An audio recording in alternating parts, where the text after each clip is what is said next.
Good morning, everyone. I'm Megan Matheson. I'm the co-lead of the Canadian Marine Shipping Risk Forum and also the Director of Strategy and Engagement for Clear Seas. This session will be recorded and posted on our website along with the presentation slides after this session, and everyone who's registered will be notified when the recording is available, so you can go and catch up if you missed it or if you have to leave early or something like that. Before we get started today, I'd like to take a moment to acknowledge with gratitude that I'm joining from the traditional ancestral lands of the Musqueam, Squamish, and Tsleil-Waututh nations, also known as North Vancouver, and recognize their stewardship of the lands and waters since time immemorial. The Canadian Marine Shipping Risk Forum, if you're not familiar, is a community of practice that's hosted by MEOPAR, the Marine Environmental Observation, Prediction, Response Network, and Clear Seas. The community of practice is open to all who are interested in the work of understanding and mitigating shipping risk. Thank you very much for joining us for this fifth session in our 2023 webinar series focused on technology and its role in mitigating shipping risks. And if you missed any of the previous sessions, you can find the links. I will put them in the chat and you can catch up on the recordings. So a little bit about this webinar series. We are focused on, we've called it Beyond the Horizon, and the intention was to take a look at what ships are doing when we can't directly see them and what ways we can use to look at them and understand their activity and the impacts that can have on the marine environment to be safer and more sustainable for all users of the marine environment. And this session in particular is going to focus on the Canadian Integrated Ocean Observing System, thinking about data and how it's shared and stored and what is needed, what is available. There will be an opportunity for questions at the end of the presentation today, so feel free to use the Q&A function, put your questions in there, or you can raise your hand and I would be glad to unmute you so you can ask your question directly. The agenda for today, we're going to hear from two speakers, Jonathan Kellogg and Sophie Saint-Marie, and then we will, as I said, go into the questions. So for a brief introduction of our speakers, Jonathan Kellogg is a science communications coordinator with the Hakai Institute and also a scientist in residence responsible for developing and implementing hands-on curriculum for primary schools. In his role as a science communications coordinator, he is translating cutting-edge marine research and educating the public by engaging them through interactive data exploration and inquiry-based learning. And he represents the Hakai Institute and the Tula Foundation on two national collaborations, the Ocean Decade Community of Champions, and of course, the Canadian Integrated Ocean Observing System, which we are going to learn more about today. And that system is a collaboration with partners from coast to coast to coast, bringing all of Canada's ocean data under one online platform to make it easier for ocean data consumers to find, access, and reuse observations for improved place-based decision-making. Jonathan has a PhD in oceanography from the University of Washington, and we are very glad to have his input today. And then also we're very fortunate to be joined at the last minute by Anne-Sophie Saint-Marie, who is the interim co-director of the St. Lawrence Global Observatory as part of the St. Lawrence region for CIOOS, Canadian Integrated Ocean Observing System. And Anne-Sophie will be bringing the East Coast perspective for today's session. So thank you both very much for joining us, and hand over to you now for your presentations. Awesome. Thank you very much for that introduction, Megan. All right. So yeah, today we're going to learn about CIOOS, Canada's home for ocean observing data. It should be showing now, right? Yep, there we go. All right. So CIOOS was born and really arrived on the scene in 2019, but it started much before that, probably in about 2014, and it came from a time when there was a lack of data, and really data wanted to be protected. And when you were trying to hoard your data and just get all your data used and reused in your own lab or in your own office, it was great, except for the fact that if you retired or if you moved on to a new position, those data stayed in your desk, and a lot of that data was lost to history. And so CIOOS was the brainchild of many back in the late 90s or even probably early 90s and early 2000s to figure out a way to solve that issue of data waste. and maybe make data more open, maybe get more accessible to everybody so that the data can be used and reused on into the future, and it wasn't lost in those dusty desk drawers. CIOOS uses the best practices in data management. These are the FAIR principles, the findable, accessible, interoperable, and reusable principles. Because after all, if data aren't findable, then what point is it in having them? If they aren't accessible, then they can't be reused. And interoperability is especially important so that you can compare apples to apples and make sure you have like units and everything like that, so that you can ultimately use them in today's and tomorrow's projects. But just making data fair isn't necessarily all the way ethical, especially when talking about Indigenous data. And so we have also adopted the CARE principles as well as the OCAP principles, which are a Canadian-specific data management set. But the CARE principles are really about making sure that Indigenous communities have the authority to control and that they are responsible for the data coming from their communities, and that the data are used from those communities are used ethically. CIOOS is far from the first ocean observing system around the world, and in fact, we joined the Global Ocean Observing System earlier this year, officially recognized as Canada's contribution.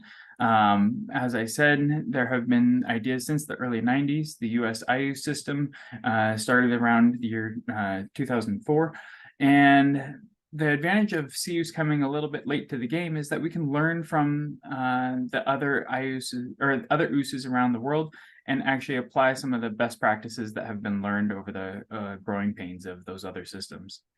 This has led to fully national collaboration across Canada with our funding coming from Fisheries and Oceans Canada, MEOPAR, and the Tula Foundation. And we are able to have 3 different regional associations from the coast to coast to coast, with CIOOS Atlantic taking over the East Coast, St. Lawrence Global Observatory, which has somewhere in the neighborhood of 75 or 80 different partner organizations and too many logos to count, and then CIOOS Pacific out on the West Coast. We are a truly North American collaboration, working with regionally with our partners in the US CIOOS from north to south, and we try to make data available across all of North America. Our regional associations work locally, and that allows us to engage with our regional users and understand the place-based problems and solutions that might be possible for those individuals. And then, but because we work collaboratively across the country, we're able to elevate all of the data to the national standards and then make them available on the national site for both national and international visibility. And that's really allowing us to become Canada's nucleus for ocean observing, so that we can make those connections for a sustainable ocean future. How are we doing? Well, we've got about 2,025 data sets in since 2020. What does that really mean? A data set can be very different from one organization to another organization. Some organizations contributing provide a data set for each instrument, for each location, for each deployment, whereas other organizations might have hundreds of thousands of CTD casts in one data set. And so data set itself is a little bit of a hard number to get around what exactly we have. Another way of representing that is that we have about 12 terabytes of data currently available through CIOOS and growing at a rate of about a terabyte or more a year. We have 100 partner organizations or a few more, 23 data applications, and all of our essential ocean variables are in alignment with the Global Ocean Observing System, which means that recently we started integrating both biological and model data, which has been a question from the beginning. So how do we get data out? We have 3 different data exploration tools. We have the Data Explorer, the Catalog Map, and the Data Catalog. Each of these you interact with slightly differently. The Data Catalog is maybe more of your traditional search engine, where you put in by keyword, or you can apply filters within those search results. The catalog map returns whole data sets along with the data catalog, but allows you to search geographically and say, hey, I want this data set in my area. Both of these tools you might want if you're looking for complete data sets that might be available in a PDF format or an Excel document or something that like sea ice conditions that isn't necessarily translated in real time to an interoperable format. If you're looking for temperature, salinity, dissolved oxygen, those kinds of ocean condition variables, what you might be really rather looking for is, I don't know why that did that, are the Data Explorer. And the Data Explorer is where you can find those interoperable data, and you can slice and dice across data sets to make sure that you have all the data from a particular region. The Data Explorer is one of our newer tools, and it allows users to search either geographically or filter within a certain variable. So if you start here with a polygon, you can draw a polygon on the map. And then when that polygon is applied, then you get to filter those data sets down to just those within your restricted area. You can also start with the filters up at the top. And if you say you want only maybe something like inorganic carbon observations are not quite as cosmopolitan as temperature and salinity data. So you might want to look specifically for inorganic carbon and then apply your geographic search after that. When you apply these filters, then you get a limited list of what data sets are within your area. You can then click on those or hover over them, and you can see which points are contributing to that data set within your geographic area of interest. Click on the data set, and then you can actually see a preview of those data in a table or a plot format. And you can look at the first about 1,000 rows and across any of the different variables that are available within that data set. When you found the data that you're interested in, go ahead and hit the download button, which was down in the lower left corner, and you'll be taken to this screen.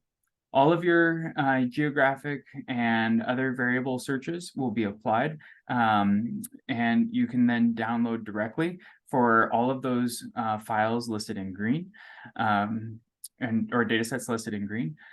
For the data sets listed in red, they are larger than a gigabyte, and you'll have to use ERDAP, which is the backend server behind all of the CIOOS, or the majority of CIOOS data. ERDAP is an amazingly powerful data service, but it is not necessarily the most intuitive. And so we have provided or created a video to help you understand how to use ERDAP and get those data that you need. To get data into CIOOS, we really starts with a conversation between our engagement specialists and data specialists who will walk you through the process and help you through getting your data online. That said, CIOOS is not necessarily a data repository, but we are a data harvester, which means that we really want to help you and your organization elevate your data management capabilities so that the data are made available through CIOOS, but the data remain in your possession. That has two advantages. One is that you're not creating a copy of the data somewhere else, so that if you were to go ahead and make any updates to the data, either with new collections or quality control, then the data remain, like the data that are available to the world remain in the top quality and the most current.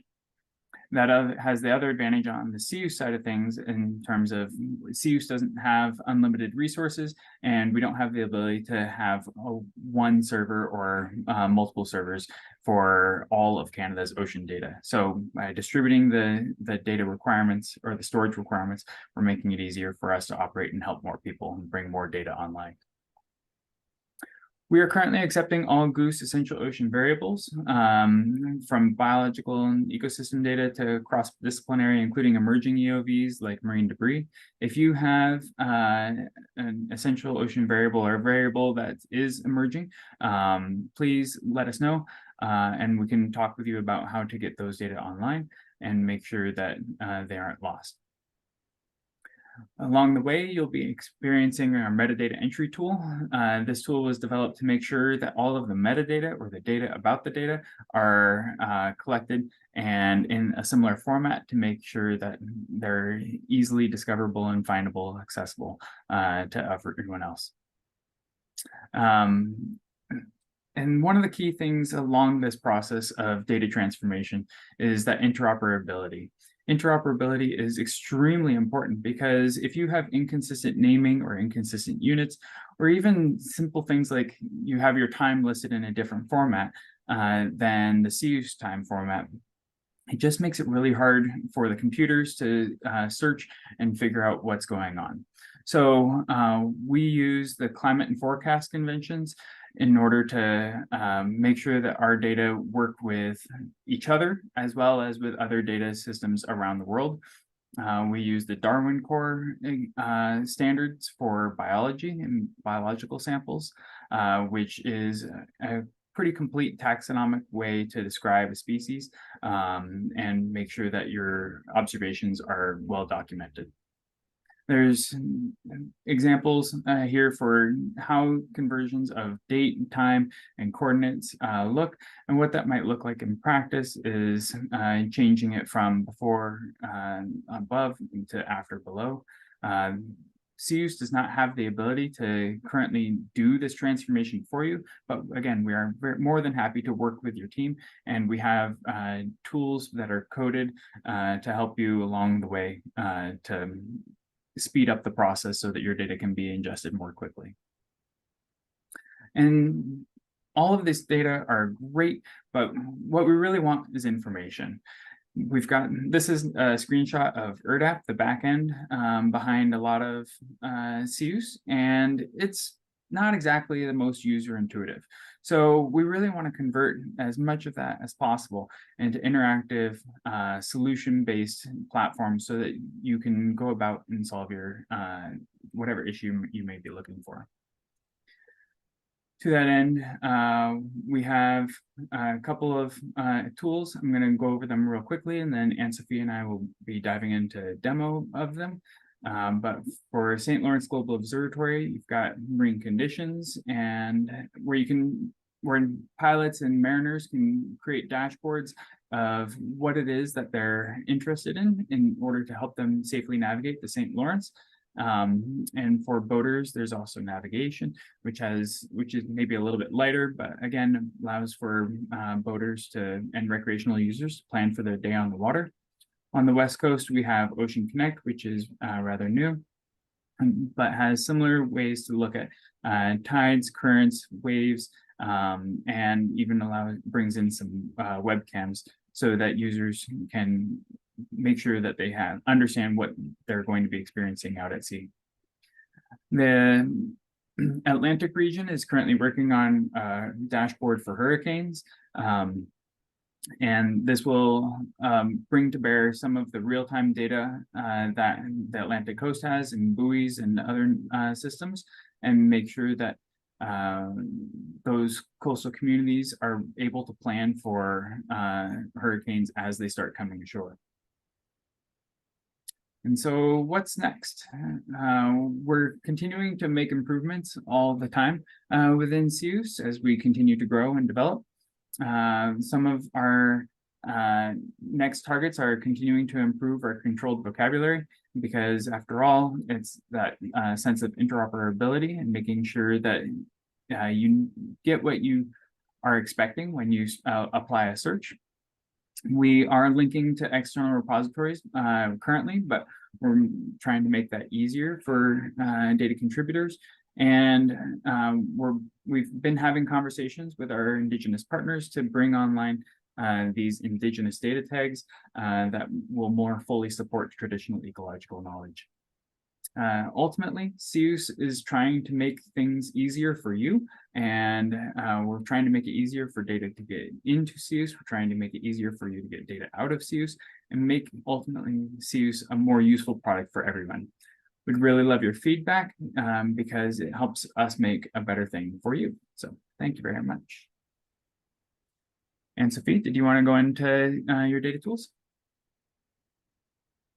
Yeah, so we thought that we would spend a couple of minutes to try to demo a little bit more on hand a couple of our applications, depending of the time that we have left, and giving space for comments and questions afterwards. So today I'm gonna present the St. Lawrence Global Observatory navigation tool. So navigation was created about 2 years ago by our team to answer a bit the needs of recreational users on the St. Lawrence River. And like Jonathan presented quickly over, we have already had an older application for transportation on the St. Lawrence, which is called Marine Conditions, but it was a little bit more targeted towards the industry, and we wanted to develop something a little bit more user friendly. And so now we kind of have those two applications, and you'll see that if you go visit them afterwards, you'll see that both of them have feedback forms. So you're more than welcome to send comments to us, because we are currently in the process of reviewing how we're gonna distribute the information between those two applications, which might end up having the same users in one or the other. So I'll just load the application and share my screen. Oh, I don't have the right. Megan, is it possible? Sorry about that, Anne-Sophie. I will make you a co-host worries. right now. Apologies. There you go. Go ahead, it should work. Thank you. All right, great. So I'm gonna present with the full screen of my computer. So it's a computer length, but keep in mind that the tool was also designed to work great on mobile phones as well, because we imagine that users would be using their data connection on their cell phone or mobile phones directly on their boats or kayaks or whatever recreational boats they would use on the St. Lawrence. So it's, like I said, it's really specific to the St. Lawrence, and I'm presenting, so I'm taking a risk to go live on the application instead of taking a screenshot from a PowerPoint presentation. But depending on your location, it's gonna load nearby station within a certain radius, and you have access, like you see on the lower part of the screen, some real-time environmental stations and information. So what is currently displayed, you have a couple of stations, and the arrows represent the currents on the St. Lawrence, but you can choose, for now there's 2 layers of gridded data. So currents is the one by default when you load the application, and the other one is the wind, where you can also add either gusts or isobars. I'm gonna remove those, go back to currents, which is a bit lighter to show when presenting the isobars. So yeah, like I said, below you have all the in real-time information with the tides, the currents, the winds that are summarized again here, the weather, of course, and as well as the marine forecast for the region. And right now in this area, there's no warnings, but oh, there you see. So you also have information on if there's a specific weather warning coming from Environment and Climate Change Canada. So you can close this window to have a full screen view. What else? In these other windows here, you can choose different stations to see a bit more in detail relevant data. So here you have the water level, and the tide tables are here below with quite a long range of days ahead. They have the weather panel, where you have different stations that you can choose from. So either weather observations, predictions, or like I said again, the same as before, the marine forecast. And the last feature, another feature that I want to present is the itinerary. So again, not really targeted for industry users, but more recreational use. At the moment, it does not take into account like the environmental conditions like the currents. But what people can do is set up a departure day and time and their boat speed right here. And you can also add the advanced options to, so sorry, maybe if I add a couple, I'm actually gonna start and draw my itinerary. So I'm gonna do this route here. And then at those different places here that I added on my route, you can change here the expected speed if you're gonna know it. So, and then it would change your distance and duration of your trip. But then with this tool, you can see throughout the time your different. Oops, that's removing some steps. Sorry. You can save it to download. I don't think it's gonna show on this shared screen, but it's open for me a pop-up to download the and save your itinerary. And yeah, like I said, like now you can travel from one point to the other on the map to see what will be the conditions. So as you can see, like throughout the dots that I've created along my itinerary, the current conditions are changing on the screen as you're doing that. So that's for the itinerary tool. So I'm gonna go back to the main screen. Oh.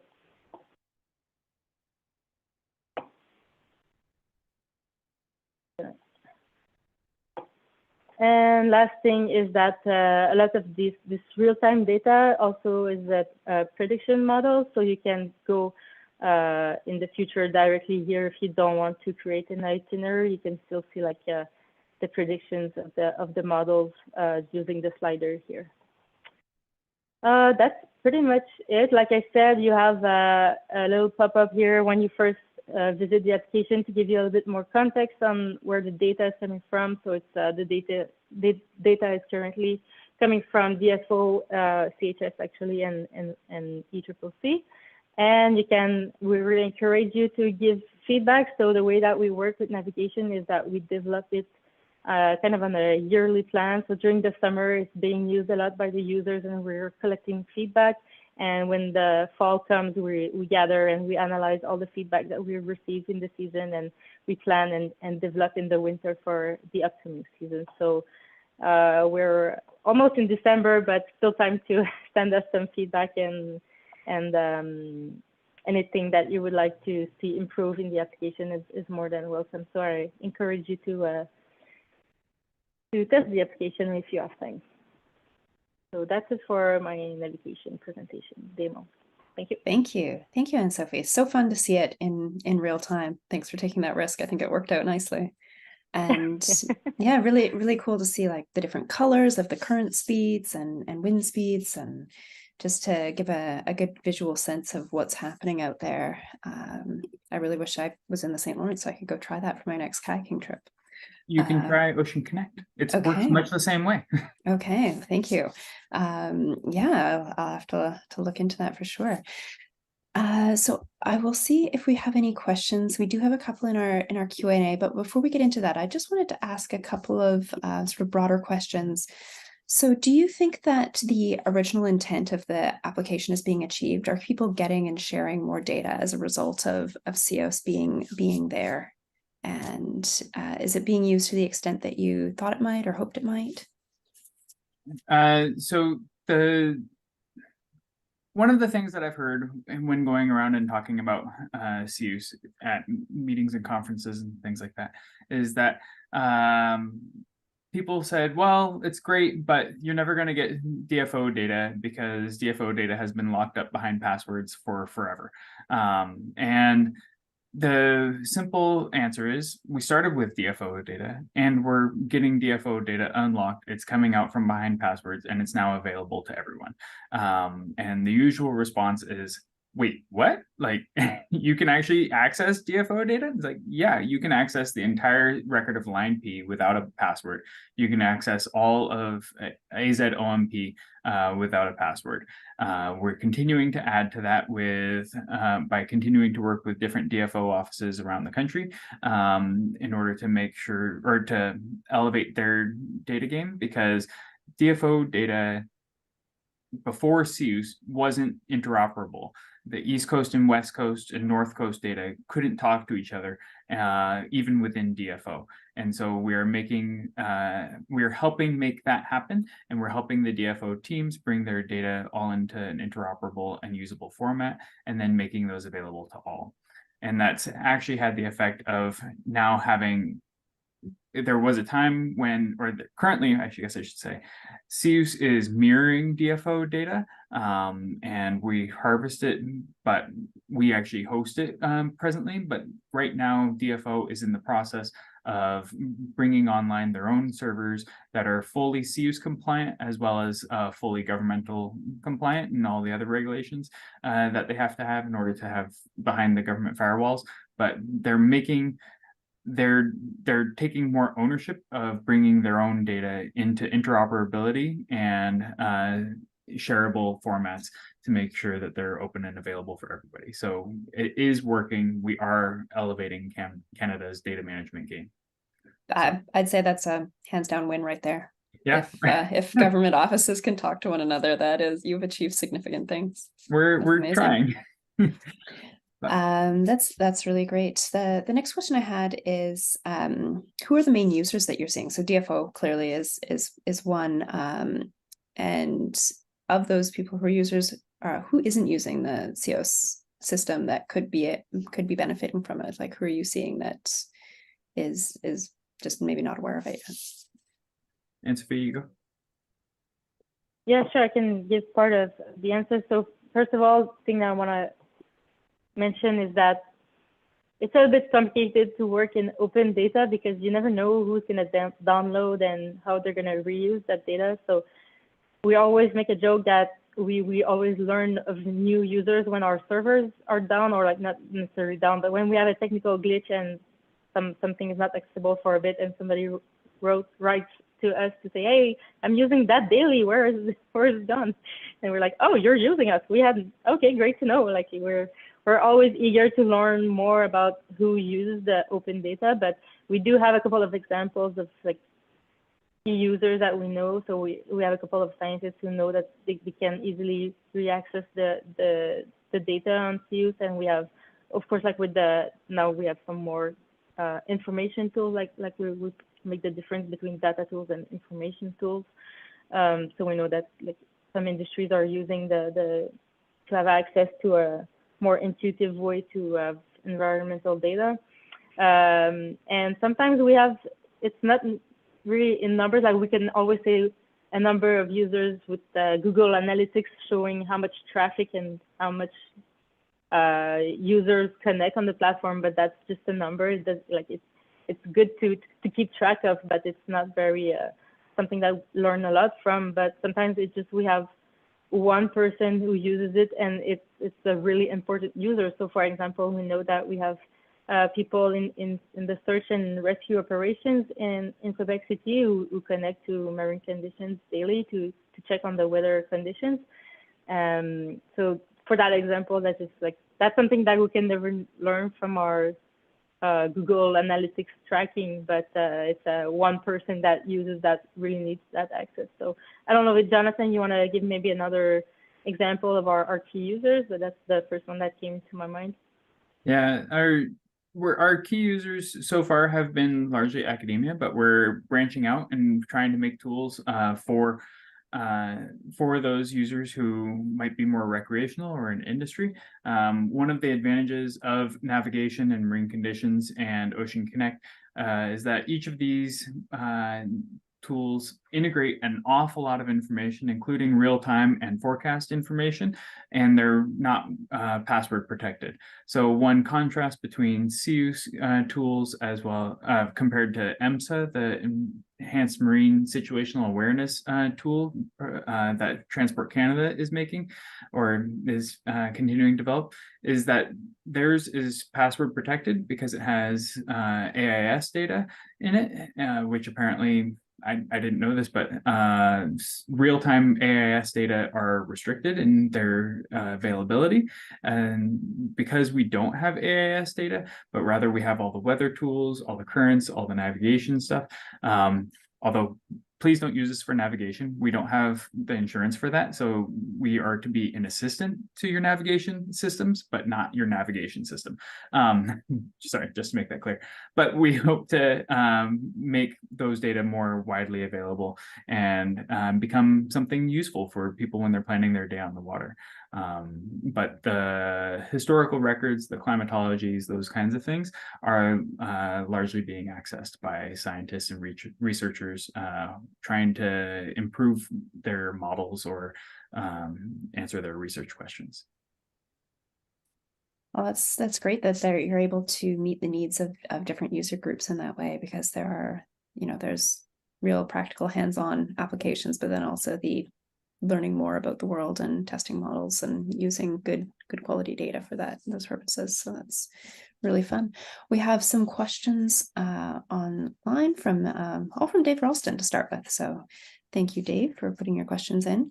So the first one is, AIS included and plotted on the St. Lawrence online plotting. Can you import routes or track lines as a .gps file to use as route planning? Yeah, so like Jonathan said, we don't have AIS data in the application, and as for the routes, I'm not an expert in file format myself, but I know that the tool uses GPX, so I in my base understanding of those file formats, I think they're interchangeable. So yes, you can import with GPX. So I'm not entirely sure what the translation needs to happen between GPS and GPX, but yeah. Hope this answers your question. I guess if somebody wanted to test it out and had more specific questions, they could probably get in touch with you or somebody in the CIOOS yeah, system. And he just wrote in the chat that yes, they are interchangeable. So that's great. Oh, perfect. Confirmation right there. Thank you. Great. And then another question from Dave is, I thought DFO coalesced point data into DFO sub areas for privacy concerns. Is that the case? Dave, can you be a little bit more specific around what you mean by point data? Is it maybe like an amalgamation of data so that it's not possible to identify any one particular data point, but rather for an area? So all DFO data that we have, oh wait, maybe there's an answer. Vessel-based and environmental data. Let me just go into the Data Explorer real quick and show you what we're gonna look at.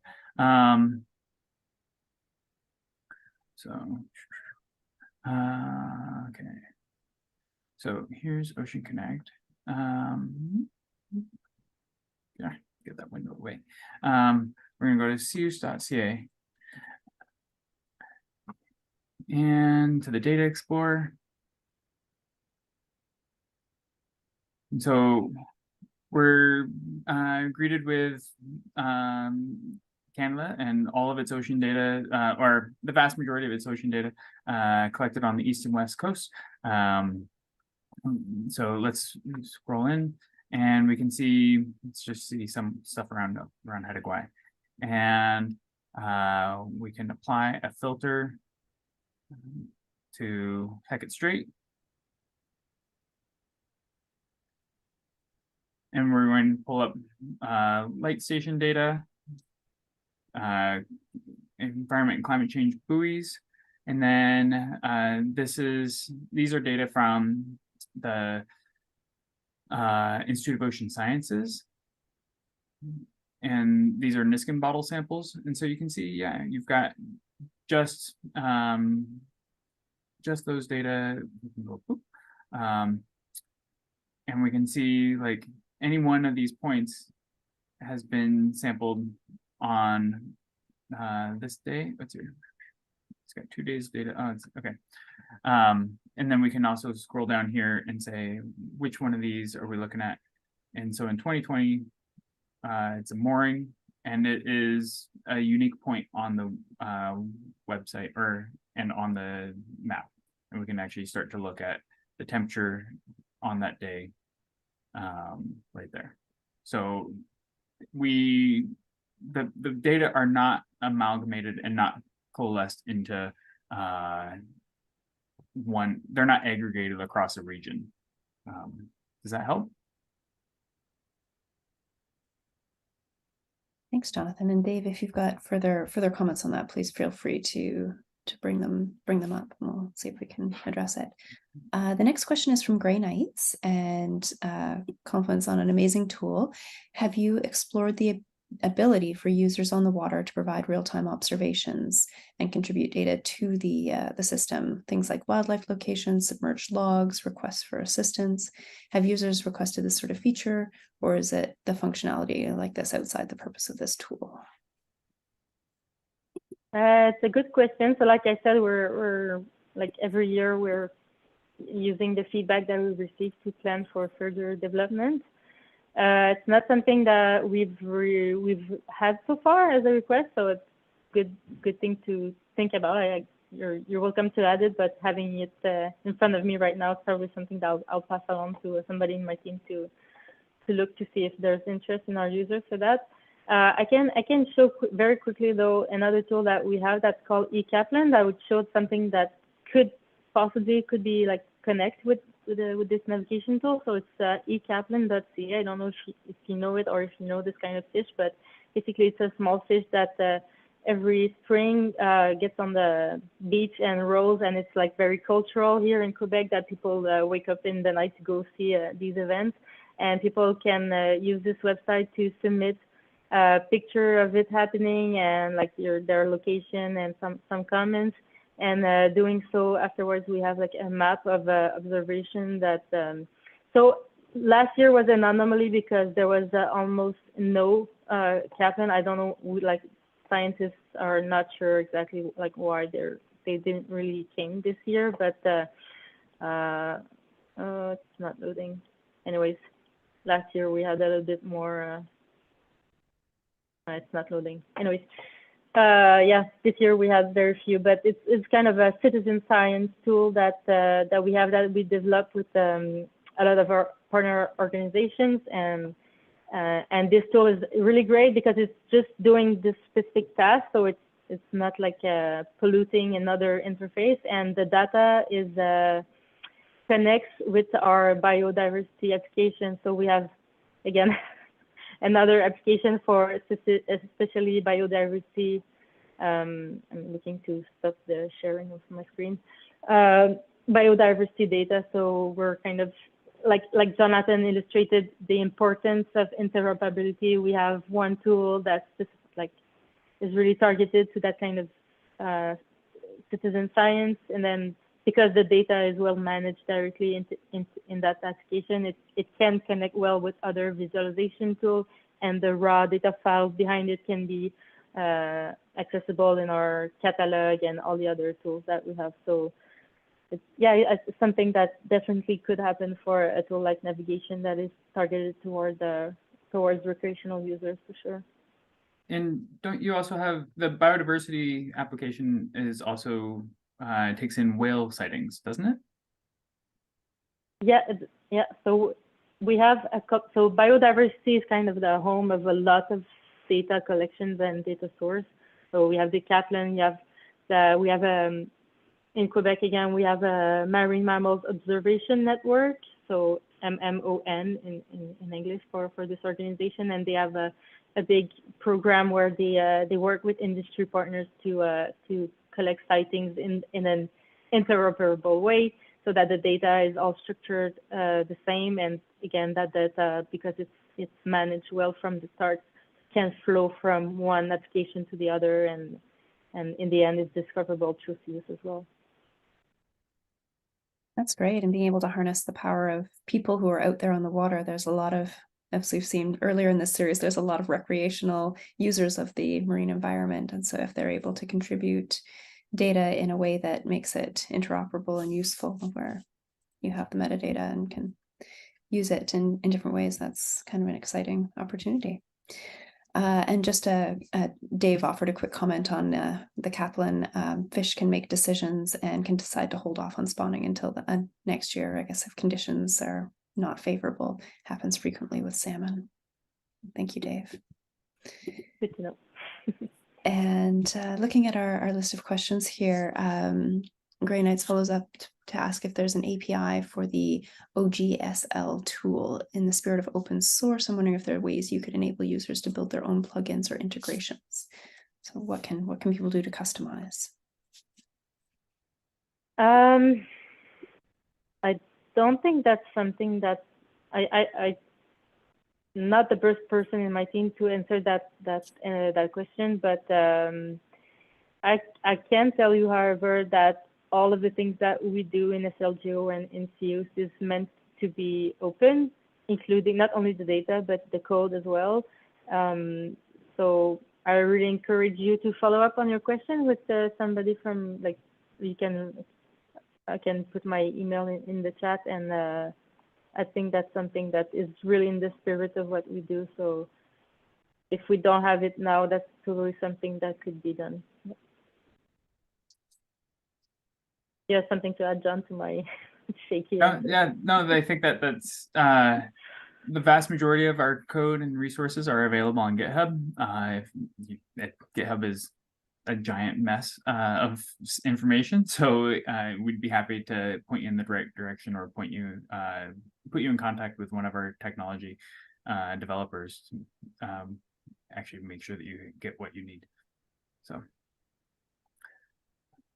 We have another comment from Dave, and I think this might be related to the earlier question on whether there's point data or amalgamated data, that there have been issues in marine protected area development using DFO data in the past, but maybe that's more commercial fishing data, which I can understand why that might be sensitive. I don't know if you have anything more to comment on that, Jonathan or Anne-Sophie. I know that I'm going to be talking to the marine protected area team at DFO in just 2 weeks, and so I can ask that question specifically and get back to you. But yeah, I don't have a specific answer right now on that one. Great, thank you. Grey Knights would like to know if there's opportunities for volunteers to help out with improving or verifying the interoperability, tagging data sets, or responding to questions. How can people get involved if they want to do more with CIOOS or for CIOOS? Use the feedback form. No, the feedback form is incredibly helpful and helps us understand what's going on, or if something's broken or not working quite the right way.